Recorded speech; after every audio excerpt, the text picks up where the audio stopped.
साथ मैं हूं आपकी मेजबान मुतरबा यूसुफ। झंग से हमारे रिपोर्टर राना शाहिद के मुताबिक district police officer Jhang Sarfaraz Virk, DSP traffic Zahid Naseem और ट्रैफिक अफसरान ने शिरकत की।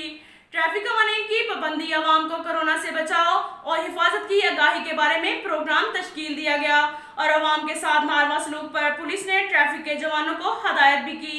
इसके साथ साथ एक और खबर शामिल करते हैं। राना शाहिद के मुताबिक पंजाब के इलाका मौजा भिंडी पराइया सरगोदा में एक रोज पुलिस की बरवक्त कार्रवाई। 3 चोर अपनी कार और चोरी का माल मवेशी, एक झोटा और 2 बकरे छोड़कर फरार। हैरत यह है कि एक झोटा किस तरह गाड़ी में बिठा लिया। अवाम परेशान हाल, खुदा इस कौम की हालत किस तरह बदले जो माह रमजान में भी बाज नहीं आते। अब तक के लिए इतना ही काफी है। मिलते हैं अगले बुलेटिन में, हमारे साथ रहिएगा। अल्लाह हाफिज।